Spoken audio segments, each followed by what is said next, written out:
প্রধানমন্ত্রী পিয়ন হয় 400 কোটি টাকার মালিক,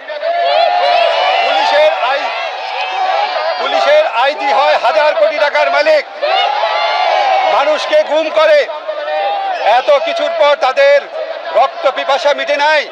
তারা আমাদের সন্তানদের হত্যা করেছে, শত শত সন্তানকে।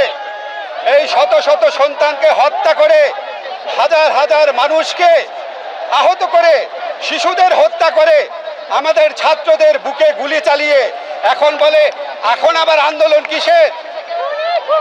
উনি বলেন উনি নাকি স্বজন হারানোর বেদনা বুঝেন। উনি কারো স্বজন হারানোর বেদনা বুঝেন না। উনি শুধুমাত্র নিজের স্বজন হারানোর বেদনা বুঝেন। বাংলাদেশ স্বাধীন করেছে মুক্তিযোদ্ধারা। উনি মনে করেন শুধু উনার বাবা স্বাধীন করেছে। উনি মনে করেন বাংলাদেশের মালিক উনি।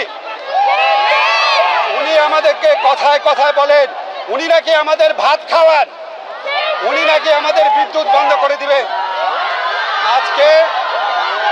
আজকে আমি এখানে এসেছি আমাদের তরুণ প্রজন্ম, আমাদের জেনারেশন জি, তোমাদের প্রতি আমার শ্রদ্ধা জানানোর জন্য, তোমাদের প্রতি এই জাতির কৃতজ্ঞতা জানানোর জন্য।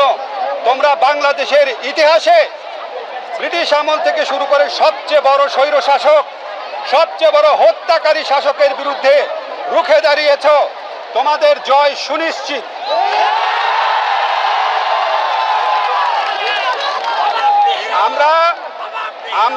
আমরা প্রথমে আমাদের শত শত ছাত্র হত্যার বিচার চেয়েছিলাম।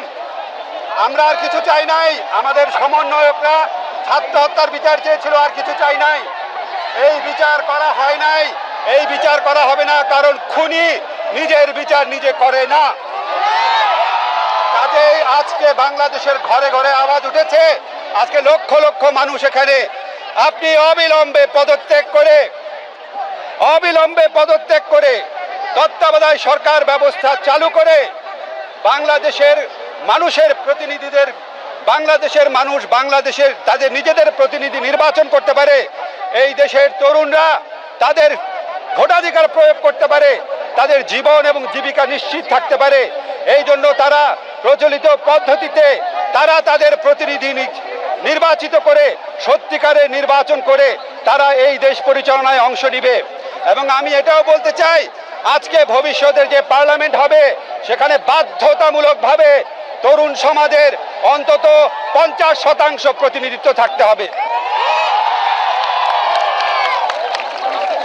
আজকে আমরা হত্যার বিচার চাই, তার আগে চাই যে এই খুনি সরকার এই বিচারকে বাধাগ্রস্ত করছে তাদেরকে অবশ্যই পদত্যাগ করতে হবে। আমি আজকে মনে করি, আমি আসার পর তোমরা কেউ কেউ হিরো বলেছ, লজ্জায় মরে গেছি আমি। হিরো হচ্ছে আমাদের 6 সমন্বয়ক, হিরো হচ্ছে আমাদের সারা বাংলাদেশের সমন্বয়ক, হিরো হচ্ছে জেনারেশন জি। তোমরা প্রত্যেকে হিরো। আমরা তোমাদের থেকে সাহস পেয়েছি, আমরা তোমাদের পাশে থাকবো।